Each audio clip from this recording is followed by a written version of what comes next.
Egunon denoi, eskerrik asko gerturatzeagatik, 2025 urteko urtegi jaialdira.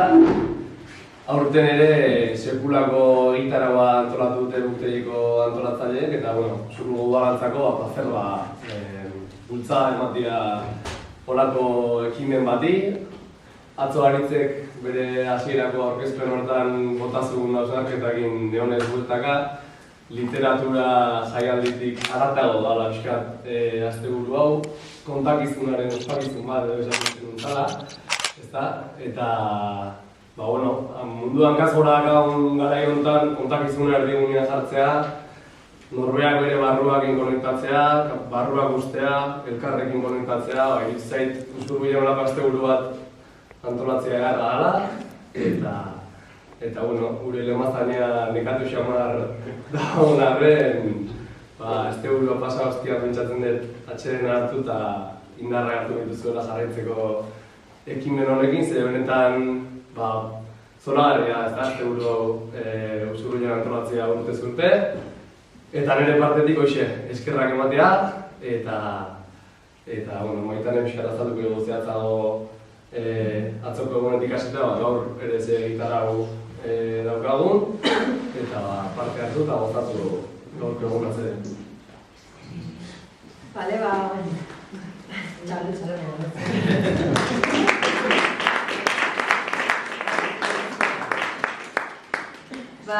egunon, ongietorriak guztiei, ni Maitane naiz eta egun osoan zehar anfitrioi lanetan egongo naiz, aurkezle bezala, egun osoan zehar egongo diren ekitaldi guztiak aurkezten egongo naiz. Eta orain pixka bat egingo dizuet egitarauaren laburpen txiki bat. Gazelian Inigo Astiz, Irati Zubia eta Miren Agurmea izango ditugu. Eta gero Amabia Kaldera, bigarren solasaldia izango da. Eta hor Anela Baka, Garazi Albizua eta Itxaro Borda egongo dira. Eta bi solasaldietan moderatzaile bezala Nerea Loiola izango dugu gurekin.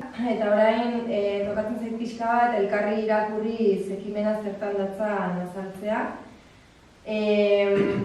Jolas bat da, jolas ederra da, 3 idazleek ipuin bana idazten dute eta beste 2 idazleren ipuinak irakurtzen dituzte. Ipuin horiek idazteko gai amankomun bat daukate, kasu honetan giltza da gaia eta bigarren kasuan katea. Eta orduan hemen elkartzen dira literatura hitz egiteko eta buktegin argitaratuta daude 3 ipuin horiek ardatz hartuta hausnarketak eta solasaldi ederra sortzeko.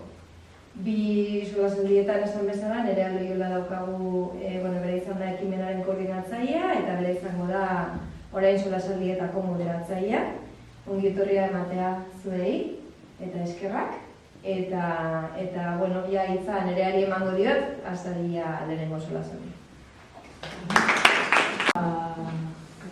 Ongietorria berriz ere. Eskerrik asko, baietz esateagatik, honi eta goremen egoteagatik, eta eskerrik asko gerturatu izaneten hori ere. Aipatu izan dut, baina jakin bezazuen nik gidei bat prestatu dut, eta hemen ator solasterako aitzakiak ematera, baina ederren alitzateke nik alik eta gutxiena hitz egitea, eta zuen alik eta gehiena orduan.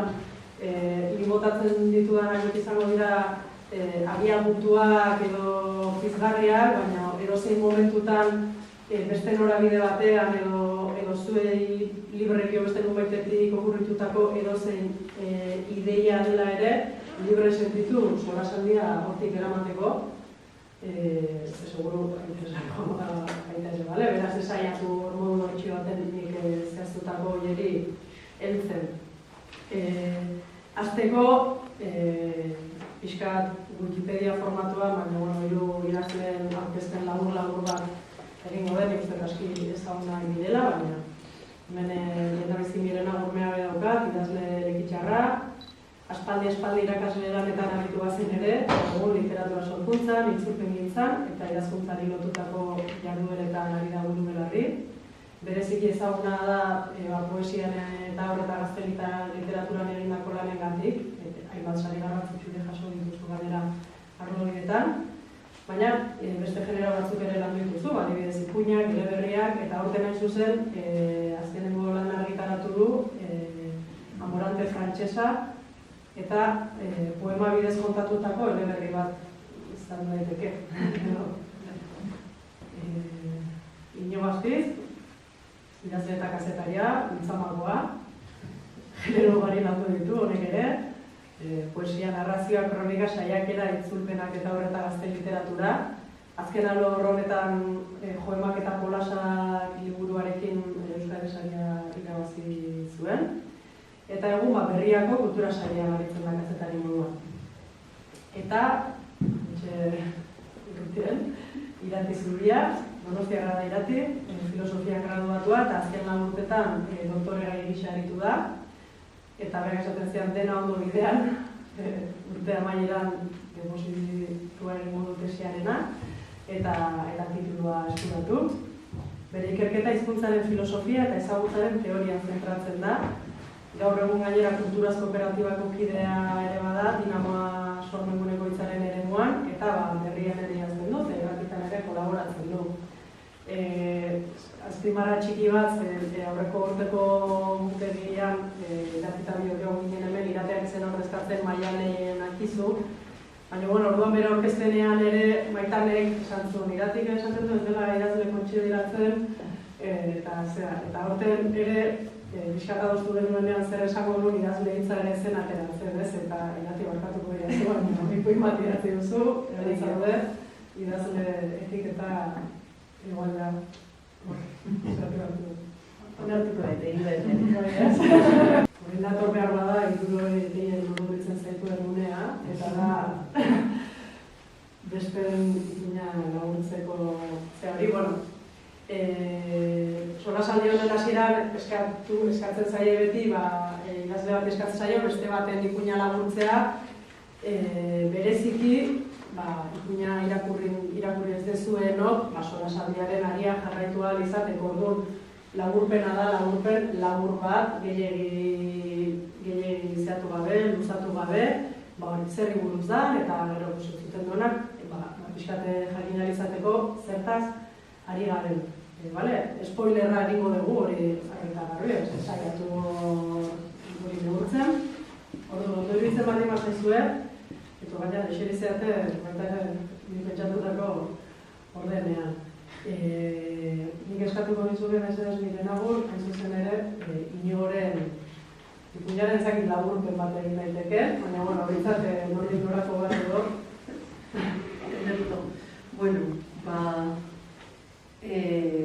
Oso zaila da Inigoren ipuinaren laburpena egitxia, ez dagoelako ohiko egiturarik, baina lehenengote baina izan beharrekoa da, testu geniala dela. Zoragarria, nik uste dut gainera azalpen testuek izaten duten niretzat hain gutxo erakargarria hasieraki duela, amaierara ino eusten diola, eta orduan esan nuen, ezingo dut laburpen egin, orduan atxorratzanean ideiak guztiak ezakit dauzenan laburtu daiteke. Igual da luzapen da, Baina orduan nik neure gidoia hartuko dut, niretzat interesgarriena egin zaidana edo esplikatzeko.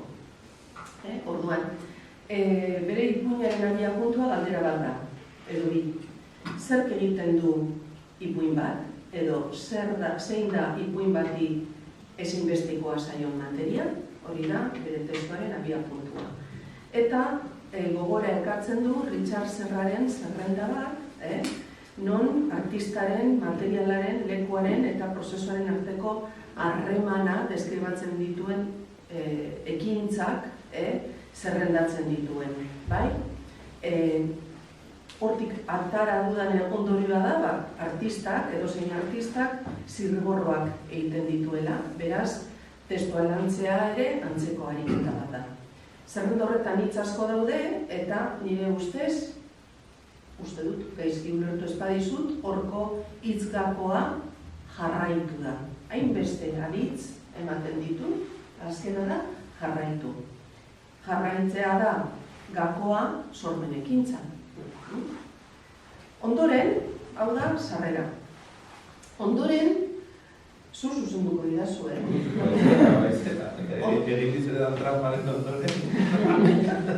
Ondoren, ipuin idaztearen definizioa ematen du. Eta konparazio bat egiten du, bera idazten dabilenean, edo idatzi nahian dabilenean, sentitzen dela, oian batean animalia bat harrapatu nahian bezala. Baina, batzuetan, harrapatzen den animalia, ez da norberak begizkote izan duena, edo imaginatzen zuena, beste bat baizik. Hortik eramaten gaitu hurrengo galderara. Zenbat txatal behar ditu testuak ipuina izateko, eta hemen planteatzen du oso gai interesgarria, nire bat ados nago planteamendu honekin, ipuingintza puskatuaren posibilitatea. Fragmentazioa, edo atalka, zatika, zelulaka idazteko posibilitatea. Berriz bueltatzen da, Richard Serraren zirriborroaren ideiara defentsa egiteko. Zirriborroa izan daitekela konbentziotik ihes egiteko modu bat. Zirriborroak berari erakargarri egiten zaizkiola, izan ditzaketen potentzialitate guztiengatik. Eta hortik ere ematen gaitu hurrengo galderari. Orain arte izan ditugu galdera bi, gogoratzeko. Lehenengoa, bikoitza dena, zerk egiten du ipuin bat edo zein da ipuin bati ezinbestekoa zaion materia. Bigarren galdera zen zenbat txatal behar ditu testuak ipuin izateko. Eta orain, hurrengoa da, zergatik? Galdera da invokazio pertsonal bat edo esaten du. Zergatik ez dut aski besteek idatzitakoarekin. Eta hortxe hartzen du indarra berriro goiko hasierako zerrara bueltatuta jarraitu hitzak, jarraitu klabeak. Hortik aurrera, ipuin kategoriak zehazten edo aleginduko da. Agian bat testuari deitzen dio agian ipuin, agian ipuin, ez? Testu mota izan daiteke, ipuin eta alako deiturak ez. Jarraian, hainbeste referentzia agertuko zaizkigu ipuinean. Bere erentzat, ez dakit zuretzat idazle referentziala diren, baina testu hau gauzatzeko biztakoa da baietz. Orduan, lehenengo eta behin, Julio Cortázarren etxe hartua ipuina dakar. Etxe hartu horretan giltza bat da, klabea, baina ateak zabaltzen dituen giltza bat, baina bi dimentsio ditu. Da giltza fisiko bat, baina da giltza metaforiko bat ere bai. Jarraian, multzo honetan, ateen eta giltza honetan, Cortázarren ondoren, Samantha Schweblin, El buen mal liburuko lehenengo ipuina. Eta horbe, ate bat agertzen da, tartean, baina kasu honetan, misterioa ardatz hartuta. Hirugarren erreferentzia da, Enrique Anderson Inberg, tabua izeneko ipuina hartzen du, baina kasu honetan laburtasuna, beste ezaugarri hori azpimarratzeko. Eta Annie Ernauxren Nobel diskurtsoaren hasiera. Hasierari berriro ere, klabea hasi, eta hemen bi ideia nabarmentzen ditu. Hasieraren garrantzia, ze importantea den, nola hasten dute, eta gero bestea, norberaren buruarekiko konpromisoa. Ze Annie Ernaux hitzaldi horretan esaten du, hilko nintzen neuretako propio egindako atea zeharkatu gabe. Alegia, neuk baino idatzi ezin nuen liburua idatzi gabe. Aten eta giltzen referentzia multzo honen ondoren, 5. galdera klabea dator. Zertarako idatzi, ipuina, zehazki, eta erantzuna zein da, aurreko guztia kontuan hartuta, idazten jarraituz, soilik aurki daiteke erantzuna. Niretzara ipuin, maravillosoa, klabez beteri dago, giltzak izan behar zituen, da benetan ditu, mota askotako giltzak ez da. Enrique Vilamatasen adibide bat ere badakar, Mark y su contratiempo, eta hemen aurretik esan ditugun ipuinen ezaugarriei gehitzen die beste bat, ahoskotasunarena, ezabatzearena.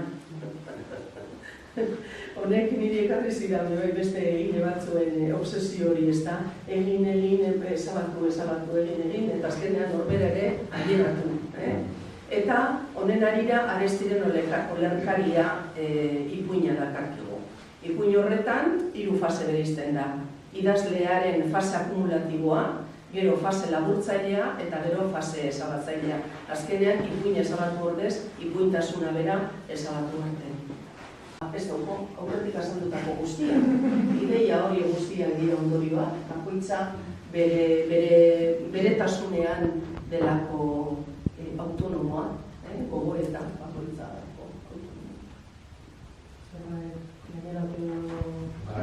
Hola entzut da, izan da pixkat taxidermistaren dela joatea bezala eta ikustea zure katua nola destripatzen dute. Baina guai egon da, eraberat guztatu bi pelikulak asko gustatzen zaizik, gustatu zaiteztena. Eta,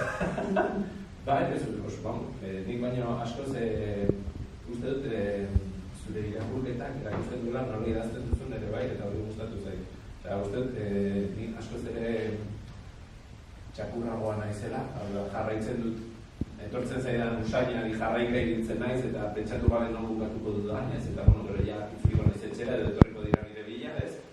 Eta uste dut zut askoz ere aurre lanketa handiagoarekin egiten duzula da, eta gustatu dut ikustea, segurazki bide horretatik ere iritsi daitekela nire txakurri puina, baduela beste sarbide bat ere bai, ez askoz ere pentsatuagoa eta antolatuagoa, eta ordenatuagoa nik ez nekin hain ordenatua izan ziteken nire puina, kaotiko agotzen duen, eta gehitu goizera. Espero dudala, eta nire burutako bat hori zen, ongi pasatuko dula irakurleak ere. Hola oso, hemen dirudi oso inteligentea naizela, miren agurren irakurketan, baina askoz txotxoloagoa naiz inteligentea baino. Uste bueno, bestela esan, dibertsioa uste dut inteligentzia mota bat dela, eta hori jarraitzen diot, eta badaude txiste, dezik oso arramago txiste. Bai, daude idazle argentinar pila bat, eta horrekin txiste batzuk egiten dut. Nork ez izan nahi idazle argentinar bat. Eskerrik asko. Zeuri, zola garria bat.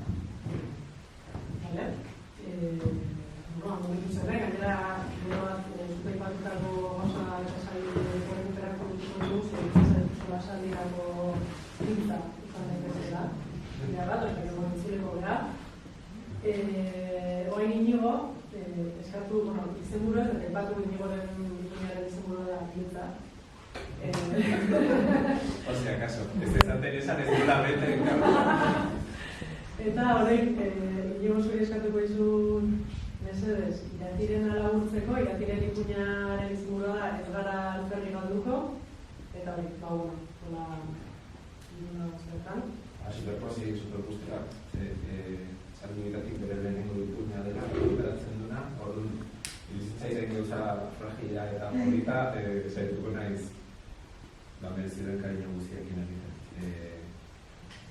Hori, txakur idazlea naiz, eta txakur irakurlea ere bai, beraz askoz ere era ez analitikoagoan joango zait segurazki.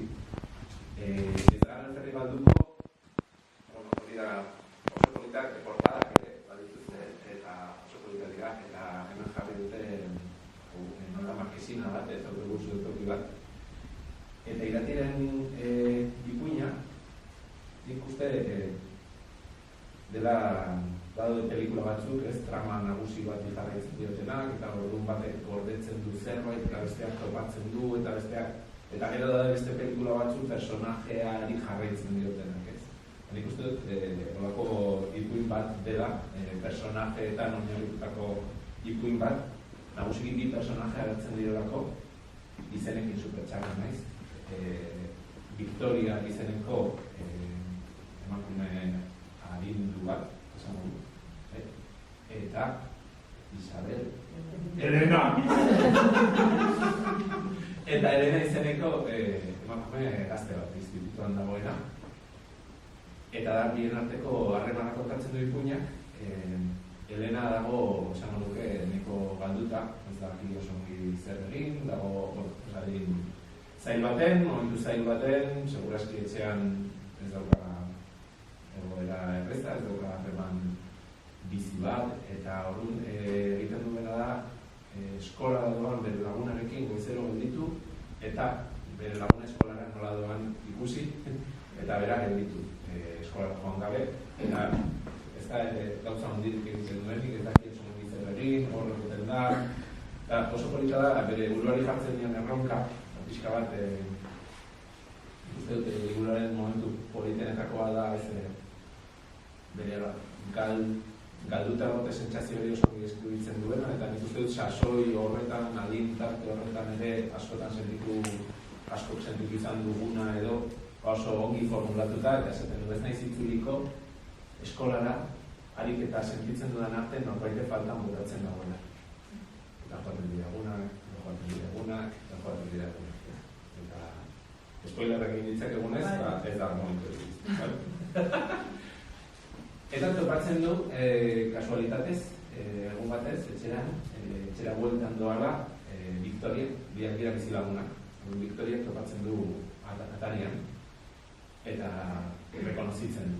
Sumatzen duzu zer daukala, ez duzu, sumatzen dula, ez da bakarrik, ez da benetan pentsatzen dula, hartu zaio giltza. Ikusten du, askoz ere, bere ekizizkiekin ikusten du sakonago. Eta horrazten da, hien arteko harreman, esaten da, etorri. Eta laguntzen du Helenak Victoria supermerkatura, bizi lagun zarra laguntzen du berak, baina hor joaten da deskubritzen Victoriaren nortasuna. Pertsona gaztearentzako bizi lagun zarra zena, batean bihurtzen da konplize bat eta bizitzari buruz jarrera bat erakusten dion pertsona bat, oso momentu polita da supermerkatura joaten direnean eta Helenak deskubritzen duenean berak emakume txintxotzat zuen horrek olio pote bat lapurtu duela, eta irakurleak erazten du sorpresa hor, eta hor detaile horiekin agerrarazten du personaia punto 10 egiten den bezala arrautzekin, batean personaia bat dago gorantz, eta hor harreman hori doaz lantzen, eta momentu baten zaildu egiten da, edo Victoria arazo bat du, eta ikusten du, jazta, horrein bitxi da, une horrek edo gazte honek behar du fundamentura itzuri. Zantez dago, nola? Eta bronkera bat botatzen dio, eta hor harremana berriz zailtzen da, baina Victoriarekiko duen harreman horri esker topatzen du bere etxera iristeko modu bat. Helena beti dago bere etxetik kanpo ikusten etxean dagoenik, ez etxera itzultzen denik, ez ezer, eta azkenean beste harreman horrek laguntzen dio topatzen bere etxerako bide. Eta uste nik kazetarian naiz, eta eskemak egiten titularrek topatzen nahiko honez, eta uste dela maitasunaz aparteko, igual ez da hori ditzen, maitasunaz aparteko harreman baten posibilitateen esplorazioa, eta horako zerbait uste dut dela. Laguntasunarena, belaunaldien arteko harremanarena, ez bakarrik hau egin behar duzu, eta bai, autoritatean oinarritutakoa, baizik eta beste harreman, beste oinarri batzu dituen harreman baten esplorazioa. Eta hori ikusten dut, lehenengo ipuina dela esan dut, eta personajeak oso ongi eraikiak dira, eta ikusten duzu, nik hau askotan pentsatzen dut personaje batek funtzionatzen duela jakiteko da zuk badakizu nola ibiltzen den, ze pausak duen, hori ezin da kontatu, ez duen intzaitu, erren egiten du, baina zuk badakizu erren egiten duela kontatu beharrik gabe norbaitek, ez? Eta orduan horrek esan nahi du personaje hori badabilela, bere kasa, ez? Eta nik uste dut sortu dituzun bi personajeak badabiltzara. Bat ikusten duzu, adolescentziaren zama horrekin, edo sorbaldetan ematen duen zama horrekin, eta beste ikusten duzu zartasunak ematen duen askatasun edo orgullo edo dena delako horrekin. Eta hori, ustez da liburuaren personajeen pelikula horretan, personajeak interesgarriak dira, eta sakona dira, eta mugitzen dira. Eta hori, ustez, bada ipuintasunaren minimo bat betetzea. Eta hori da, esan hor dukena. Joder. Ez eskerrik asko, ez, nintzateko mezkeren hori eta eskerrik asko. Karinarekin eta hori da, honetan mi esker. Bai, eskerrik asko. Izenarekin ez? Ipuina biak zen bi personaje horien ezkalako buruan eta hortik. Bai, personaje ziren eta Gaina giltzat dena zegoen ez, ez hor zute ditzen, giltzatzen jarri duten gai ipuina giazteko giltzat. Bai, giltzat sartu dugu, piskat. Jari bestenan Elenak ematen du, hauen etxetik kanpo, giltzak hartu ditula, eren baditu, bat enbetxera jone. Baina hori, izan zen piskat. Hariketzen bai, gutxi bat, oso dintez, etakat.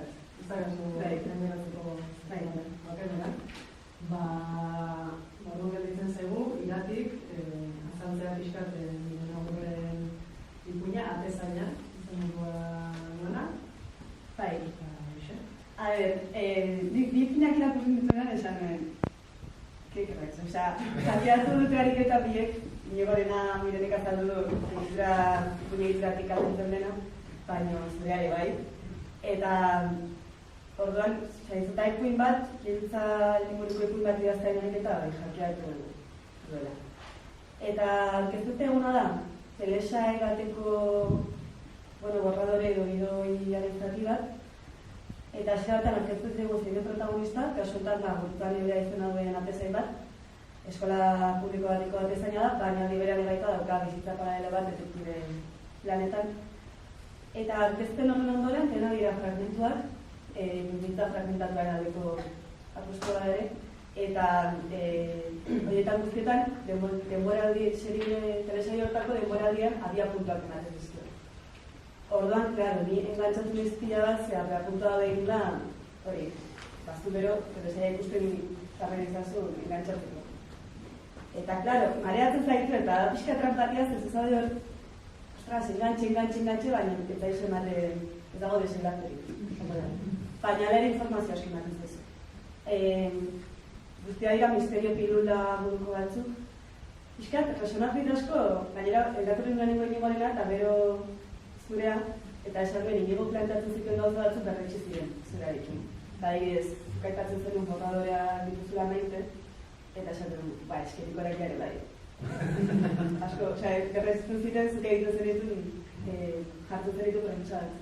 Beste batzen, ipunita fragmentatuena eguneko egun, eta pertsonaje batek funtzionatzen duan daude, bilkere biltzen bali bada, baina nire gertatzen da. Zer gaitu zuen, misterio pilulak, bizi biltzen duten hauntz bat, batean argitaletxe batean agertzen den momia bat, ze idazle, dola nire askoren idazle baten erlojoak, eta beragoa ezken antxatzeko, baina nietan zertzaz ikusten agurtanek ibiltzen dela mundutik oso modu jakin batean. Mira, pistak, baina idez, egindariak urten eta esaten gana, agurtane da, minigona bakera eta txepa jaztetzen pertsona bat agin. Edo, maitale bat du, Victor, amorante frantzesa, ulertzen dutela dela, zure alten lanari erreferentzia. Edo, de repente da, publikoan esentzia botatzen den pertsonaje mota batako bat. Edo ikaslekin kolegeo kutxua daukan langileetako bat. Ditu gauzaneko estetrikoak ere, ez bere maskota dira Margarita Aguntza, eta bai Inigorekin, apunte bere margenetako apuntetan jartzen dut, tipo adarea superendo pasatzen hori dazte, eta zurekin ere bai. Ezkeke guapo, Margarita Aguntza izatea bere maskota, Margarita eta Mao txartuta. Eraita da opera kantatzen duen, kotxearen altuan kantatzen duen personaje mota bat, eta true crime-ari zeharen atxatutakoa.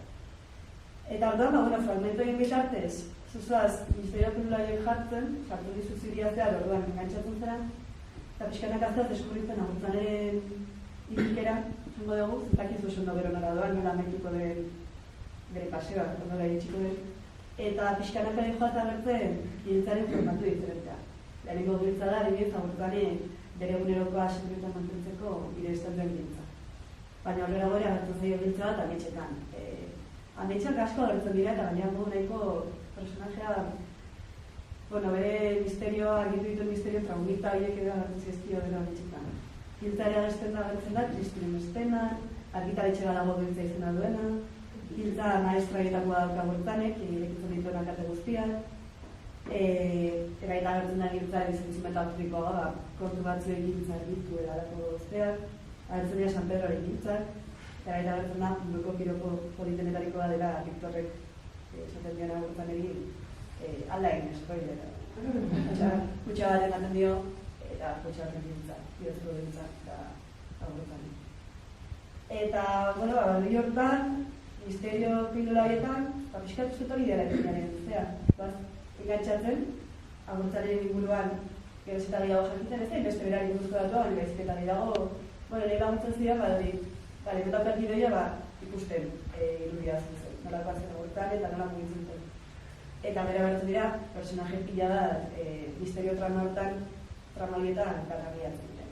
Amaia, Victor, Edurne, Igarti Begazta, Madu Txapurra, Manaita Agurtza, Edukon egin zengo dira ikasle hori bat, Izokadana, Naia López, eta, niri, esango nuk, gustatuko ditzen ari honen emaitza egikaritzea ikustean, ez serial, baina bero era, igual papaberarekin nahikoa da, bere baitan badu balioa, eta asko gustatu zait.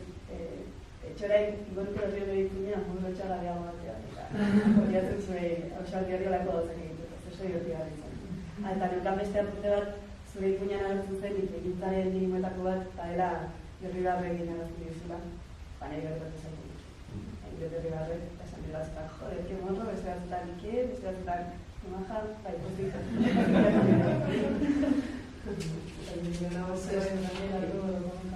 Eskerrik asko, ze oso ondo jaso duzu, ezta? Eta hain zuzen ere, ipuin honek ez du ipuine izan nahi, ezta? Nik planteatu nuen,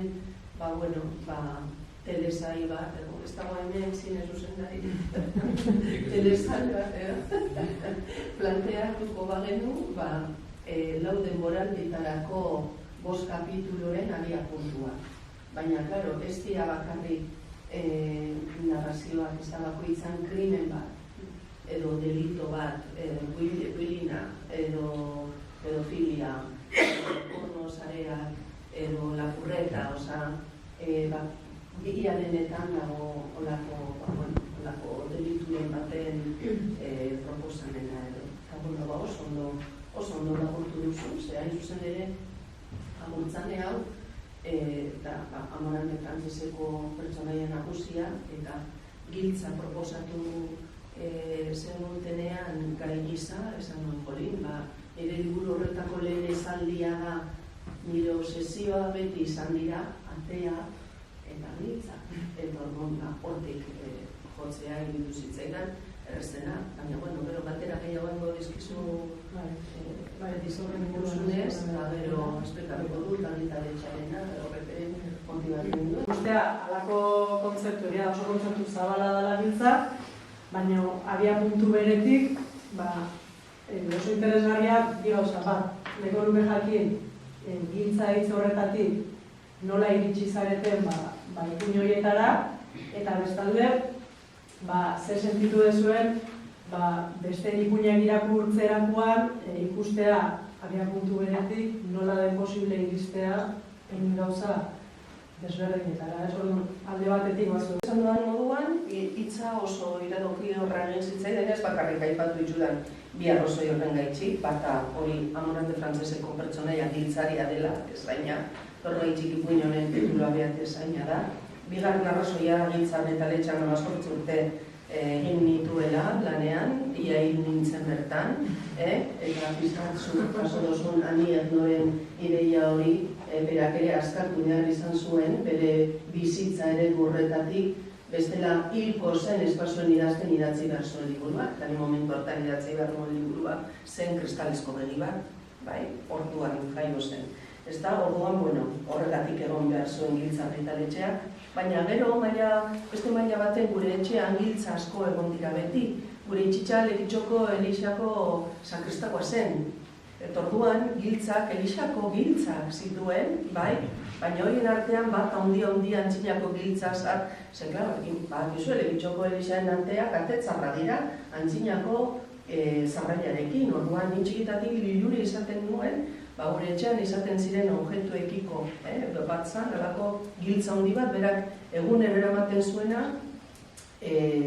hori, Elixa zabaltzeko, baina osaba eta bitxik, etxean bizi zen nire bigarren aitxak, gure osaba solterua, nire eta bitxik, zan udaletxea zabaltzen zuen, udaletxea, nosabitu botere faktikoak zakristaba eta kontablea zen, baina bera joaten zen, da beti giltza asko gure etxean, hori, niretzako giltza izan da objetu alako, ez boterezkoa, baina bai, garrantzia edo pisua zeukana, ez pisua gramotan bakarrik. Eta gero, gehitzeko informazioa gehitzearen edo, igual liburu horretatik edo presentzia horretatik, nik ere giltza asko erabili dut nire liburuetan. Badaukat gaztentzako liburu bat izena dukona itxasoaren giltza. Itxasoak ez dauko giltzarik, baina neska gazte batek, misteriozko trama batean, giltza bat topatzen du, kuadro batean, zulo bat, eta hortik, ez dute gehiago esango. Orduan, gustatu egin zitzaidan hasieratik izan nuen, honek motibatzen da, bai? Eta gero, besteena irakurtzerakoan, klaro, nik miresmena, zaten nola izan diteke, baina hori da, ez da, hitzen semantikaren magia, zenbat proiekzio etor daitezken kontzeptu bakarretik. Eta, bienak oso desberdina diren artean, eta zoragarriak egitu zaizkit, bat intimistagoa, bestea intelektualagoa, baina biekin gozatu dut asko, eta esan ze honek. Orduan, hori da. Lehen jotzen hon musika talde baten, eta kantak sortzen genituen, kantak sortu behar ez diren bezala, denak elkarrekin. Eta oso problematikoa izaten zen, kanta erortzen, momentu bat heltzen da, daukazu base bat, daukazu estribillo bat, eta oso itxura hona du, bazaltze txera, urrengo egunean juntatzen zara, baduzu estribilloa, baduzu basea, baina jarraitu behar duzu, eta momentu bat dago, kanta iristen dela bidegurutze batera, eta baina nola egin interesgarri horren, eta hor, denak elkarrekin sortzen, oso divertigarria zen, iristen zinen kanta horren mugara, edo iramantzenen mugara, eta gero gitarristak pentsatzen zuen, egin behar zela, motel bajistak esaten zuen ez azkartzen badugu hemen, eta bere bateristak nintzen lani, esaten honez, ez hemen behar da bateria solo bat. Ez nintzen lani baina, hori, nik uste hori dela sorkuntzaren muina, bera, ez da, pertsona guztiak, bakoitzak, daukan backgroundagatik, daukan bizipenengatik, momentuagatik, soluzio edo arazo artistiko, korapillo artistiko bati, hori norabide bat edo bestea ematen dio, ez? Nik ez dut izan osabak ez zituen sakristiako horritzak, ordu sekula ez zitzetan, okurrituko horrekin lotutako ezer. Guretzako aldiz super eskura dagoen zerbait da, ez? Nireak bukatu dolako saiakera moduko bat egiten, ohitura dudalako apunteak hartzeko, eta oso artezalean naizelako, eta gustuko dudalako arteari buruzko gogoetak dituzten liburuak irakurtzea, asko erortzen naiz horra edo gustatzen zait modu hori kontatzeko orduan erortzen zaiz hori. Nik taldean hori ikusten nuen zuzenean, baina hori, klaketaren denbora, venga, urrengoa, ostras, eta ikusten zenun desegiten aria ez bakoitzak bide bat hartzen, hori da sorkuntzaren zoragarria, bestela hiru beharrean, nahiko alitzateke ikuin bide batekin, inteligentzia artifizialak egingo luke bat, eta bikaina izango litzateke, eta kitxo, eta denok esango luke zeona, ipuin posible bakar hori, hemen okela sartzen da tartean, eta okela sartzen baldin bada zauriak sartzen dira, eta hori. Nik gogoratu gauza bat, horrein, duela 6 urte, niretzako arpaitzkano da munduko geniorik ondia. Dena egiten eta dena ondi egiten du, eta aparte dena irakurria du, eta superbizkoa. Eta daukat kamisa super guapoak. Eta genio bat. Eta goretzen naiz, lehenengo umea Lizar, Jairo Berritan, zegoen jolazten giltza bakizuera, amorratuta goten direnean, eta gauza horiek giltza batekin, eta topo ingenun arpaitzkanorekin, eta ez ratzen arpaitzkanoak. Zer irekitzen du giltza horrek? Eta, hau ez da gelditzen, ez? Eta nire umeak egiten, eta nire umeak ezen horretzen giltza irekitzeko bazela, eta orain pentsatzen, asko interesatzen zain, momentu hori, pixkat saiatzen nahi sorkuntzan, edo joaten momentu hortara. Hau da, giltzarekin zer irekitzen da, galderara joan beharrean, aber giltza honek ze zapore duen, ze testura, beste bideo batzuk ematen. Eta hori, segurazki da, poesiaren kontrako norabidean, bueno, ez dakit, askotan aipatzen da, Silvia Plathek aipatzen zuen poesia dela hitz zehatzaren bilaketa, ez? Eta berak fantasiatzen zuen hitz bakar bateko poema batekin. Osea, hau da, hitz bakar bat nahikoa litzatekena poesia disparatzeko. Hori fantasia bat, eta nik lortu dut hirurekin. Eta Marcel Duchampek ere artistak esaten zuen egin behar zela lan kontzeptu, ez dakit, matematikako kontzeptuan nola da, bere buruaz bakarrik zatitzen diren zenbakiak, nola dira? Primoak. Hori, egin behar zela lan kontzeptu primoekin, ez? Lehen zenbakiak. Lehen zenbakiak, zenbaki lehenekin, kontzeptu lehenak erabili behar ziren, dauda bere buruaz bakarrik zatitzen dizkezi. Eta hori da maravillosoa, ez? Kontzeptu hori esatea, ostras, hori da, zoragarria.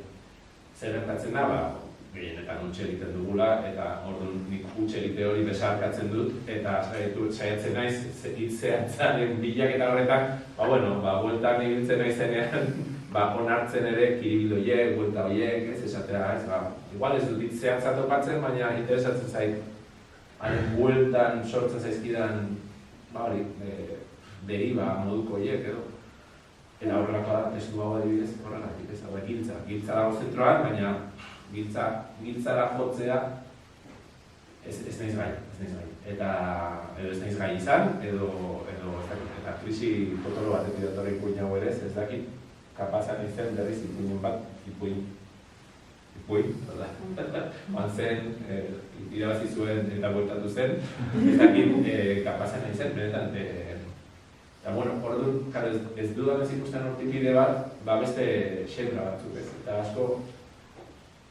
asko mugitzen hau ni, hori keinu bihurri bat, edo horako olas bat, edo zuzen duzuna, tipo neko zongi pasa dugu, ez dut osongi pasa dut osongi ere bai, baina ez bakarrik osongi. Eta jakeatzearen nahi dira, hori, egin daiteke hau, hori, eta hori datzen hori, eta ez edukitzea, ikusi dituzuen portada, eske portada aipatu dut ere horregatik, ikusi dituzuen portada polita, limoiendoarekin aipatzen dela, besteak markesina bat, eta niri jarri didate portada bat, ez ekitela gixapoek eta niri hori pila da gustatzen, edukitzea liburu bat, eta liburuzainak 5 segunduz pentsatzea, non sartuko dut hau, zure amorante frantsesarekin bezala, batzuk sartuko dute poesia, beste batzuk novelan, beste batzuk krimene, hor momentu arraro horiek, niri pila bat gustatzen zaizkit, eta hori izten naiz, horreko gauza batean.